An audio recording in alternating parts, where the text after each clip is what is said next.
Olá pessoal, numa conversa que eu tive com um amigo meu, nós chegamos a conclusões bastante interessantes, né? Nós estávamos falando a respeito de espiritualidade e o que acontece? Uma coisa que ele me disse que eu achei muito interessante é que todo ser humano ele tem uma centelha de luz, vamos dizer assim. Quando Deus fez o homem, ele fracionou, né? Ele deu uma extensão dele, né?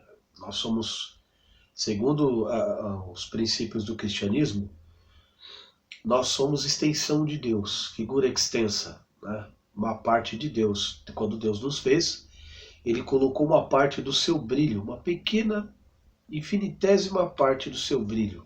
Uma pequena parte do brilho de Deus está em nós. E aí, vai da pessoa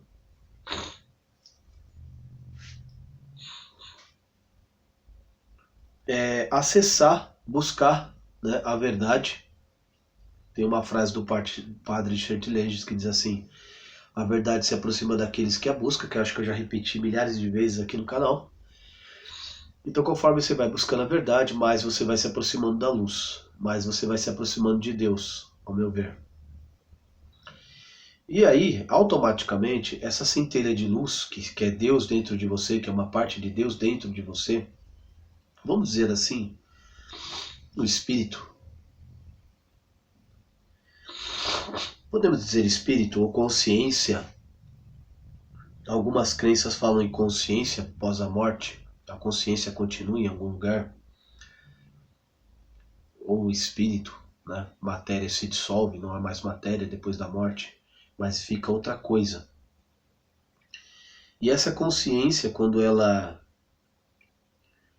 está relacionada com Deus, quando é uma vida justa, uma vida honesta, uma vida brilhante, uma vida entregue ao próximo, uma vida de devoção, em busca de uma santidade ou quase santidade, você se aproxima daquilo que há de mais sublime.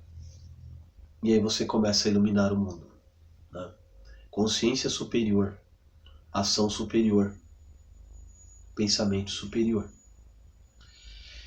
E muitas vezes não é fácil, porque no emaranhado de conhecimentos espalhados por aí, o cientificismo muito forte aqui acaba ofuscando milhares de anos de debates teológicos, milhares de anos de evolução, né? Ao meu ver, esses pensadores modernos, filósofos modernos como Derrida, Heidegger, Hegel, não chega nem aos pés de um Tomás de Aquino, de um Santo Agostinho, porque, para começar, que Aquino viveu a sua própria vida entregue a estudos teológicos e aristotélico, né? E Aristóteles, não dá para entender de filosofia, não dá para entender, não dá para falar de filosofia sem ler Platão, sem estudar Aristóteles.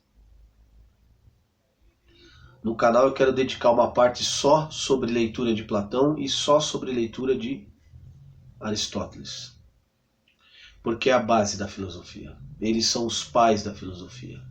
Platão, Aristóteles e Sócrates.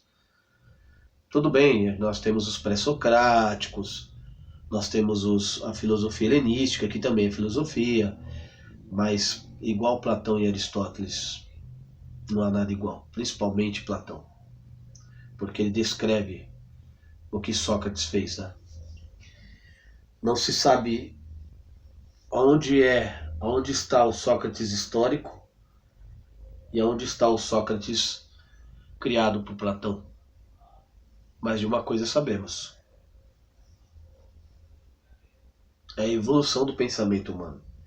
Então Deus fornece a parte divina, uma pequena centelha divina, e a pessoa vai descobrindo verdades, e ela tem opções. Ela tem opções por continuar os erros do passado, dos seus ancestrais, né? Constelação familiar, aliás, é muito interessante estudar isso, constelação familiar. Constelação familiar, resumindo grotescamente, basicamente, é um erro de um passado, um erro de um ancestral seu, vai refletindo na família inteira. Então, às vezes, um problema de vício, algum problema que você carrega ou que alguém carrega, às vezes está ligado ao ancestral. Isso não foi resolvido no passado, não foi perdoado.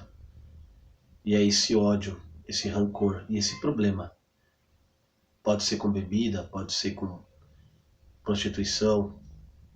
Esse problema vai sendo arrastado durante décadas, durante várias e várias gerações, até que esse elo seja quebrado. É um pensamento baseado em estudos, né? É muito interessante estudar isso. Constelação familiar. Mas o indivíduo tem escolhas. Então existem escolhas, o indivíduo pode escolher optar por uma vida boa, uma vida ruim. Se ele optar pelo mal, pela vida ruim, ele vai se afastar de Deus. A ausência de Deus é o mal. E o mal vem a bancarrota. Conforme ele vai fazendo coisas boas, conforme ele vai buscando oração, tentar se conectar com o divino, ele vai aprendendo. E esse divino vai se rebelando. Deus se colocou na penumbra para que o homem pudesse brilhar. Essa é a frase do padre Sertilende. E é muito interessante.